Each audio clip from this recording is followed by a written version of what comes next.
Hi, everyone. I am Tia Haynes. I am the editor of the Sun Journal Prune Juice, and I am here with the amazing Bryan Rickert, who is now the new co-editor of Failed Haiku.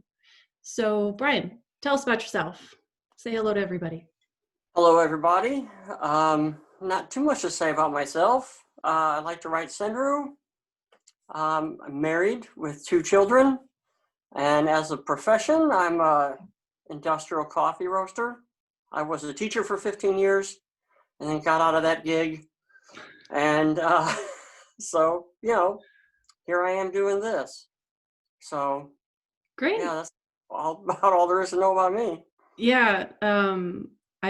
I whenever I interviewed with Mike, I was kind of like, I don't know what to say either. Well, Yeah, we I've could had lay kids, back. Let and there we go. me tell you my story. No. Okay. So, Well, so you have been published like all over the place. So where can we read your work? We can read your work in Prune Juice, but where else can we read your work? yeah, Prune Juice, Failed Haiku, Modern Haiku, Frog Pond, that type of stuff, Acorn. And then you've got a book, Fish Kite. Yes, and of course, in my absent-mindedness, I did not bring a copy to hold up. And I don't have a copy of it right here, but I do have a copy.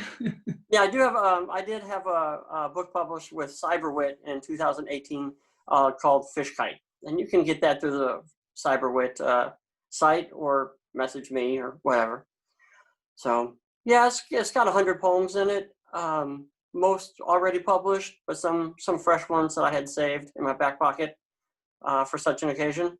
And it was an interesting adventure, putting a book together. So like I said, I did it. Yeah, It's good. A lot of people liked it. So yeah, I love the book. It was fantastic. well, thank you. Oh, yeah, you're welcome. So I wanted to ask, what influences your writing? Or it could be you, but is there anything else that influences your writing? Well, in regards to people that I like to read, or people whose work I really enjoy reading, you can say people like Gary Hotham and Tom Clausen, Gary Hotham, and Margaret Chula, especially. I'm a huge fan of, but importantly, I think in more of this modern context, I guess Ben Ga is a friend of mine. His work has really influenced how I see my environment. We're kind of from the same hometown, as odd coincidence would have it. But probably the biggest influence would probably be Terry French. Yeah. She's the first lady who ever decided to take a chance and publish my work in Prune Juice probably about 5 years ago. And we struck up a friendship. I call her my big sister because it goes way beyond poetry at this point. We're very close. She's wonderful. I love her. She's fantastic. I got to meet her at the Haiku North America conference, and I just absolutely adore her. Her and her husband, Ray. Ray's fantastic. Yeah, they're a fun couple. yeah, they're pretty great. So yeah, I talk with her a lot on the computer and everything, and unfortunately, we can't get together under these circumstances lately, as much as we like. But she's kind of one of my go-to people. So. And what are you reading right now? What am I reading? Today, I got ribbons in the mail. Oh, Normally, nice. I know this is like we're Senru editors, but I'm like, ribbons? Yeah, I just got ribbons in the mail. So I got some stuff in that. And actually, I'm reading Evening Glow, Haiku, Senru, and Other Poems by Professor John Hahn. He's the editor of Firefly's Light, and he is, I think, the head of the English department at Missouri Baptist University. All right. He kind of flies low under the radar, but he is excellent type bun and wonderful poetry. So he writes all kinds of stuff, so he keeps me grounded. Yeah. I haven't heard of that book, so I'll have to check that one out. I like that. And I should probably get a subscription to Ribbons. I had Aren't some you stuff in in there. there? Like, wait a minute, are you in here? You don't have a subscription. I won't put you under the gun. I won't say whether you're in there or not. I don't think I'm in this one. I've only been in Okay. like once, so yeah. Um, For so me, I'm a old school like German type, and I hate to be stereotypical, but if my money's in it, I'm going to have to try my best. So mhm. I said I'm going to take up Tonka. So I paid for a subscription to Ribbons, and so now I have to write it because I just can't get it without trying to write it and be in it. Exactly. No, I Because feel the same way. I've been that way, like with presents. I don't know if you know presents, but Mhm. they do, yeah, and they do Tonka and haiku and senyu. And uh, when I got in for the first time, it was that, oh, I should get a subscription to that. Right. Presence is wonderful. It's swiftly become one of my favorites because Mhm. it's so well rounded. It has a lot of different voices in it. I really like Presence. That's a really good journal too. So, as you're going through and as you're reading and as you're thinking about your editing, what is it that you look for in a Senyu? Mine or others? I would say both. What are you going for with your own? Because that's really interesting. And then All right. when you're reading other people's work, what really resonates with you? What are you? I think for myself, there's the whole Sinru crowd, which is totally legitimate and wonderful, where they have the fart joke or the kind of the humor aspect, which is key and historic and very important. I kind of have a tendency to stay away from that. I might talk about the ladies too much in some of my Sinru. Some people will say, "Oh, you write about the ladies," and that's okay. Yeah, I'm a guy. But mostly, for myself, I want to try to tap into something that I can't do with haiku, and that is maybe overtly emotional content or emotional content that does not have the Kigo reference. But I try to stick with the fragment phrase and other things in my senru. But yeah, it usually comes out as something I'm trying to say that doesn't fit into the standard haiku context. And I Mhm. don't really try to write senru. I know this is going to sound really bad, but I don't sit down and try to write senru. Um, I sit down, I try to write haiku for like hours on a Saturday morning. Get my cup of coffee and watch the sunrise and write my haiku. And then I'll come back to it after a day and I'll be like, damn, that was all senru. I didn't write a single haiku yesterday. So I'm just like, okay, well, let's just forget that label for right now and just try to be authentic to my own voice. So, when somebody calls you up and says, well, we're looking to do a haiku book or something, can you send us a volume of your work? And I'm looking through, I'm like, I haven't written any haiku in forever. So do I send them Sinru? Whatever. Yeah, So, I'm the same way. I just kind of write and then it just falls naturally either in whatever category or a lot of times a blend of the right, two.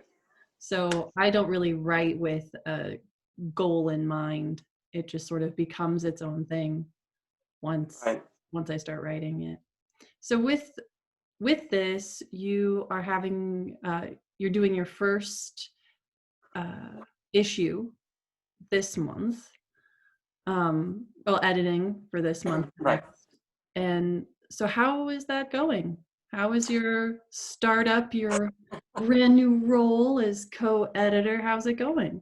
Well, I kind of eased myself into it. I was talking with some friends, especially a young lady in India who's wonderful, Hemapriya, Mhm. and we were talking about the lack of like holiday themed, issues of Mhm. poetry, and it could be kind of considered kind of kitschy to have a holiday themed thing, but I think we all write them. I think we all write things about our in-laws at Thanksgiving and whatnot. But we just don't send them in because we always think nobody's really going to publish that. Mhm. Well, why don't we give it a shot? I said, well, for my first issue, I'd like to give people a shot at publishing those holiday poems that they would never normally send out. So then I limited it to 5 instead of the usual 10 for submissions because really, does anybody really need that much Christmas tree and turkey? So I was like, there's no way that we're going to get 10 submissions from each person. So we're just going to say 5.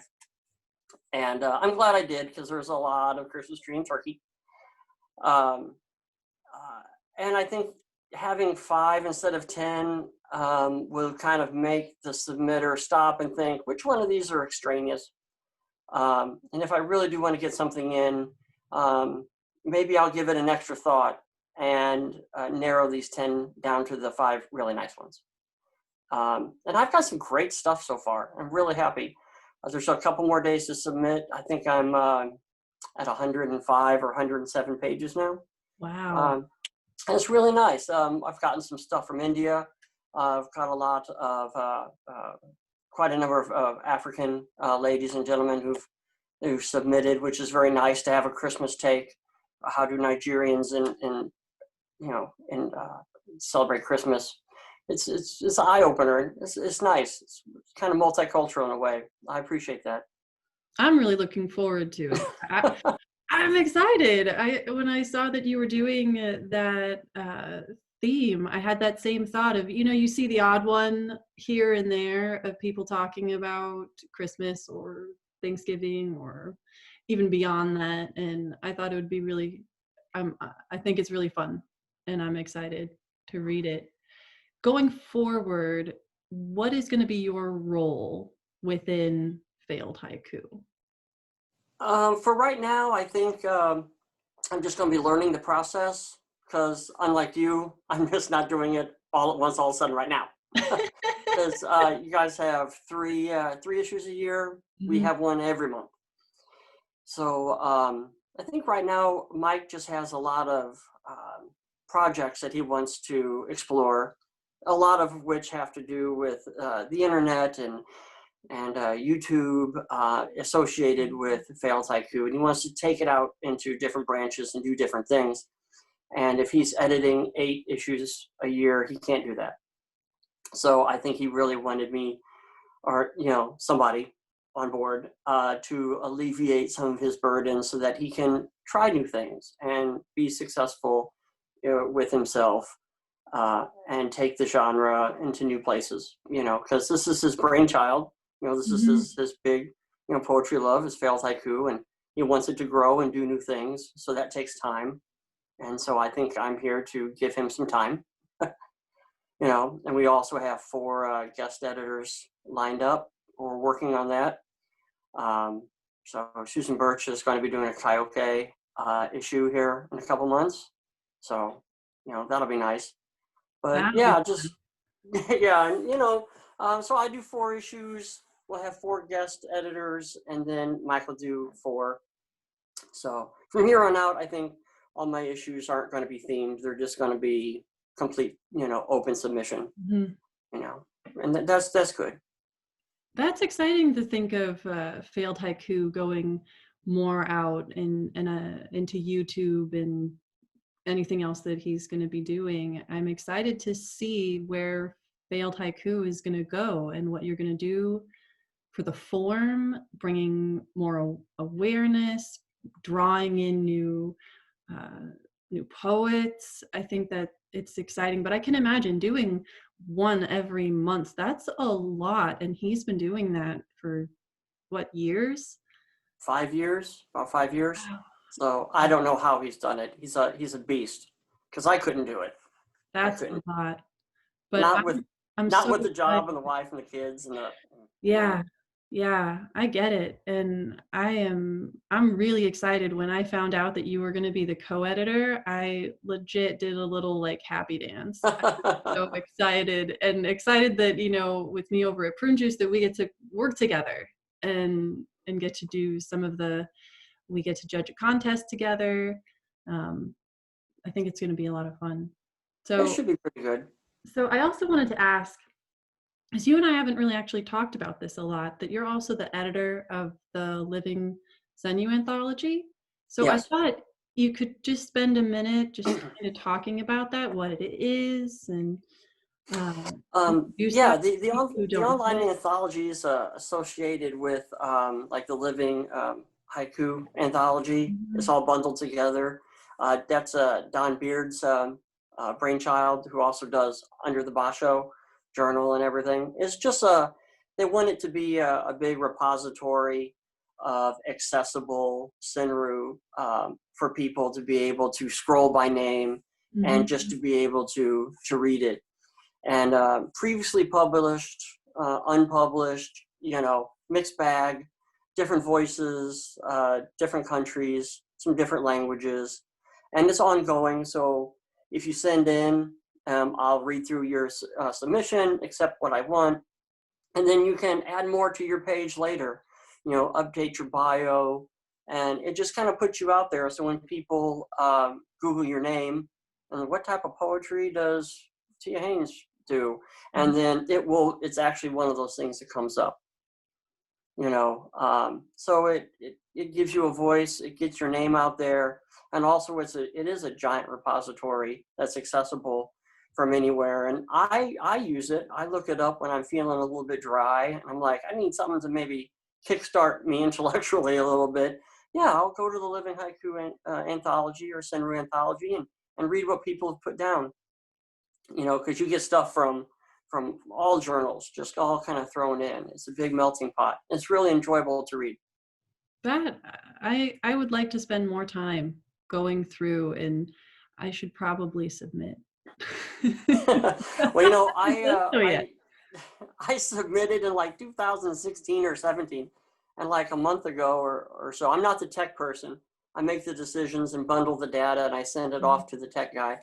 And about a month ago, I was like, wait a minute, I'm the editor here, and I haven't updated my page in like 2 years. Maybe I should freshen that bad boy up. So if you look at me on there now, it's like, well, sometimes things just kind of get away from us. I mean, and you've got 2 kids. It sometimes things just fall by the wayside. I get it. I've got a 4 and a 5-year-old, and I don't know where my brain goes. So mom brain. mom brain. A lot of mom brain over here. Well, I think lastly, I wanted to ask you if you have any other projects on the horizon. Let's see. I just got done editing the members anthology for the HSA, and I did one of their contests, the Anderson contest. So I was trying to keep the slate clean, because in the middle of judging a contest and editing an anthology, Mike messaged me, I would say, hey, how'd you like to be co-editor? And I'm like, oh boy, there's a lot on my plate. I'd like to say that I'm clearing my plate so I can totally do Failed Haiku, but it just so happens that my friend Peter Jastrzemski out in California and I have been writing for the last 3 years together in a split sequence format, something he invented. We've got published in the Aurorian and Humankind Journal and Failed Haiku. So we've written about 70 some of these, and so they're being read by a publisher now. So hopefully we can cement a book for that here in the next couple of months. And that should be nice. It's a huge volume of work. Each linked verse in the split sequence format has 4 haiku in it. So if we get a book, maybe about 50 of them, you'd be getting, 200 haiku with a book, So I've always wanted to see that come to life, He and I are really, I think, some of the only people that write in that form. There's a couple other people right now doing split sequence. But Peter really is the master of it. We'd like to have a book of that so people can get their hands on it in volume. And after 3 years of writing it, it's a lot of work. There's a lot to read. I would love to see that. I have read a few, and I am absolutely fascinated by it. I've not yet tried to do it, but I would love to read more of the split sequence. So I really would love to see that come. The only one that I've ever gotten published that I wrote solo was actually in Prune Juice. Yay! Yay! So that was Steve Hodge. Sometimes it's hard to find an editor who will take a chance on a new form or something new. And I got to give my hats off to Steve Hodge at Prune Juice. I sent this wacky thing in, And he said, that's great. And he published it. So a lot of the split sequence that we do are published in, not high journals like the Aurorian, unfortunately, which is now closed. More standard poetry journals, more mainstream or, non-haiku journals. So. Well, send them my way. Oh, be careful what you wish for. And for anyone else out there, I'm all for experimental, so send it my way. All right, well, Bryan, thank you very much for taking the time, part of your evening, to chat with me. And I am really looking forward to seeing what your influence on Failed Haiku is, what that's going to bring, and the new dimension that we'll see.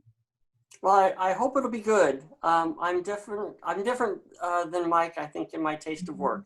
So it'll be a while before I think the readers and myself see the difference. I'm very like-minded in a lot of ways with Mike.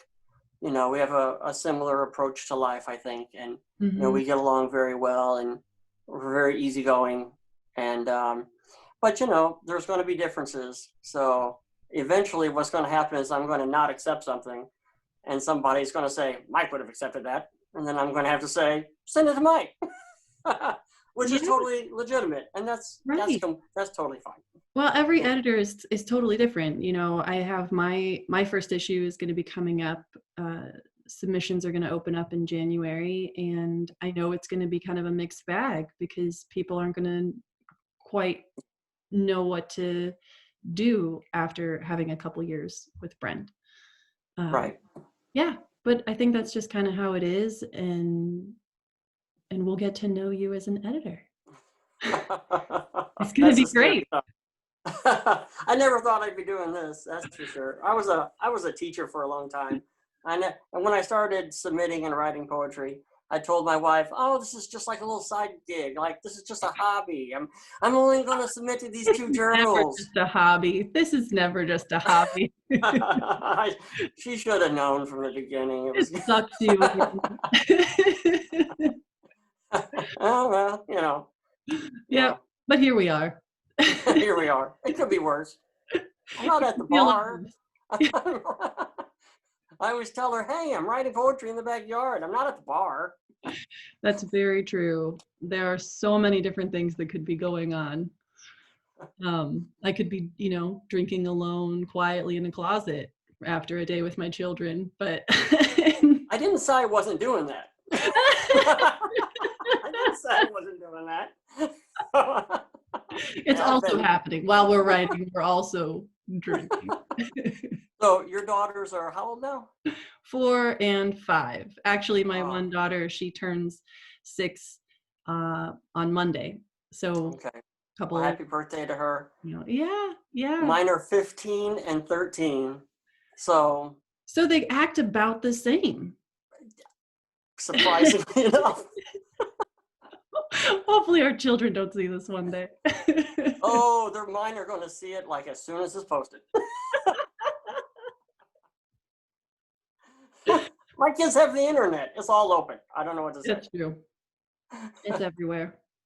So all right. Well, thank you for doing this very much. Oh, you are so welcome. I'm so glad we got a chance to talk. So, yeah, we will chat again soon. All right. All right. Bye-bye. Bye.